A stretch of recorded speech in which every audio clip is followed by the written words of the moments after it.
liedjieskrywer en sanger Pedro Barbosa kuier vanoggend by ons om te gesels oor 'n splinternuwe kortspeelplaat. Good morning and welcome. Hello, thanks Jennifer. A kortspeelplaat. A kortspeelplaat. Have you heard that before? No, I don't even know what that means. Kortspeelplaat. I know kort means small. So it's an EP. Korter.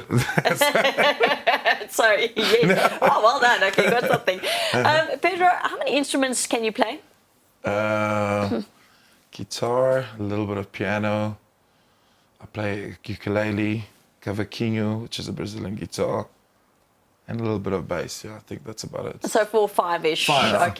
Okay, great. Why? So I know you're very talented. We all know you're very talented. You can Okay. write songs, you can play instruments. And so before we even start speaking about the new EP and Lady Margarita that we heard a little bit of off air, we've got a challenge for you this morning, just because you are that talented. I'm going to give you a song, okay? And you need to play the song on the instruments in front of you. Okay. Are you ready?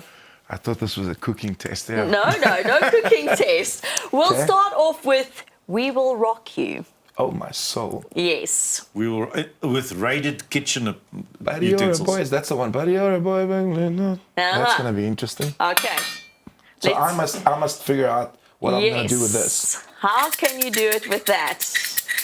Well, you're doing better than what I would. I wouldn't. I'm just trying to hear the sounds. Okay. Okay. How are we gonna do this? Okay. And then I'm just sing it as Yes. Let's go. Doof doof chick.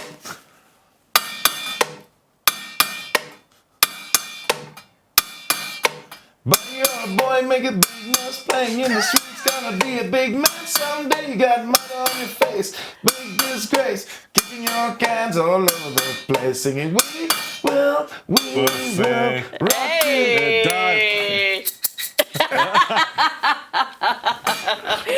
That was beautiful. Oh, I absolutely love that. Should have gotten this one as well.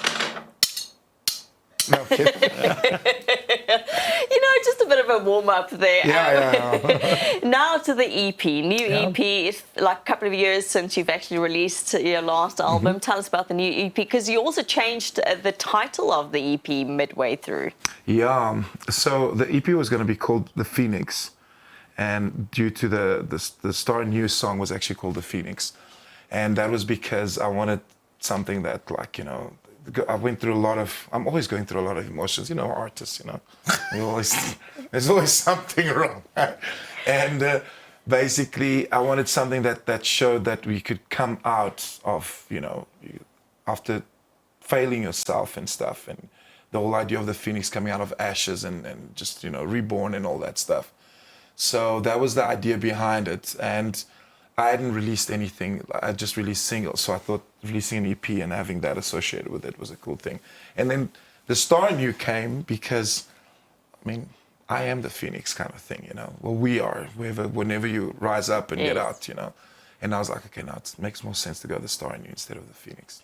I don't know. It's like one of those things. You've been saying for quite some time, you've got one big album that you're going to bring out. Yes, that's it. But before you get there will be some EPs coming out. And this is the first one. There's maybe another one coming out later, but we're not going to start speculating on that There's now. a few, actually. It It keeps growing. I'm like, what? Because you find these songs like... You could have about 5 albums Yeah. before you eventually, But tell us more about the EP. How many songs are in there, and what can people look forward to? So it's 5-song EP. It's got a bit of like this 80s kind of influence to it. It's something I always enjoyed. Yeah. So a lot of synths and stuff. And then there's like Lady Margarita is more of a Latin kind of vibe, but it still has that influence with the synthy stuff. And then one song, because I always release on an album, there's always one song that differs completely from everything else. That's like a thing that since Mrs. B days, I always had the one song that has got nothing to do with anything else. And that's the Trading Post song, but yeah. So it's kind of, I wanted something happier. There's no ballads on this one. I always a happy album. So it's a happy album for a My change. goodness. Can you believe it? I can be happy sometimes. But I want to find out about the 80s synth sound as well. Deliberate kind of way to go there. Why go there? So I've always been a huge fan, and it was actually, there's one song on the album that I didn't wrote. I've never recorded someone else's song. It's the first time, a song called Smash, which was written by a band called Bell Jar. and a guy called Clint van der Walt. You must remember Clint. There was a very famous advert on TV called "Seize the Moment, Seize the Day." Yeah. I don't know if you remember that. The meter is running. It was very famous. He wrote. He was behind that stuff, and he wrote "Smash," and it's my favorite all-time South African song. Oh, It's wow. like I love that song, and I went into Mark, and Mark's like, dude, I think we can adapt this to the 80s vibe.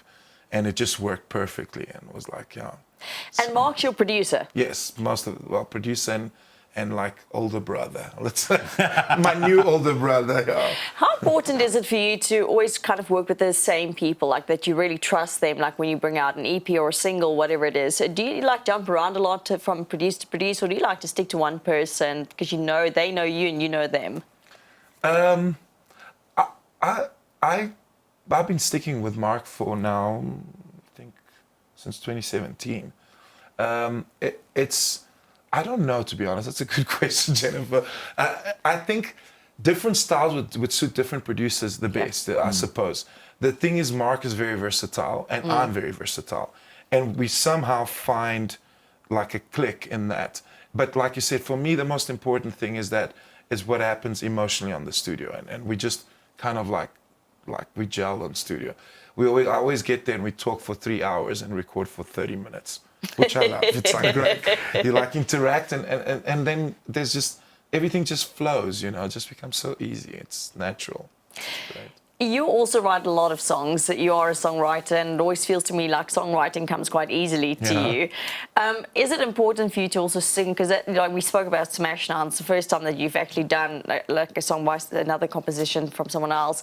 But is that important for you to sing your own songs?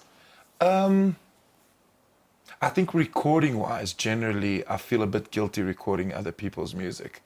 But no, I don't. Even if you pay them royalties. Well, yeah, obviously they take the.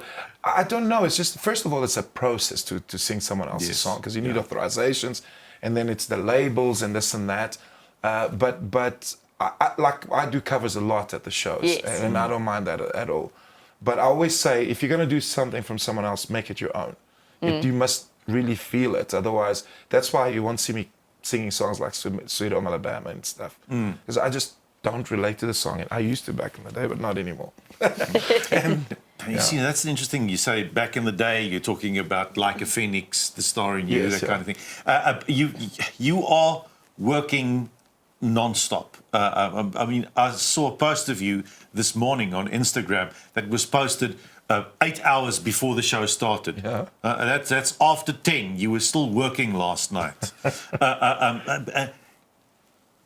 This whole reborn, this whole rising up from the ashes, this whole a new way of looking at things, a new well, not looking at things, but a new way of approaching things. Where does this start? Where did it start? I was worried someone will ask me that. It started with going through a trauma counseling, actually, to be honest with you. Yeah. So I started seeing a neuro coach a while back, and to help me with things that I didn't know. Like, you know, we've got issues, we've got traumas, you know, and this actually came from that. I had serious mommy issues, and I didn't know. I knew that I had them, but I didn't know how deep it went. My parents' divorce and stuff like that, and how it affected my life going forward. And the weirdest thing is, when I found resolution to this, music changed for me quickly. Changed completely. And I realized that for a long time I was chasing approval from my mother and from the public in general. And all of a sudden you sort this problem, and that approval is not there, and you're like, oh, why am I doing this now?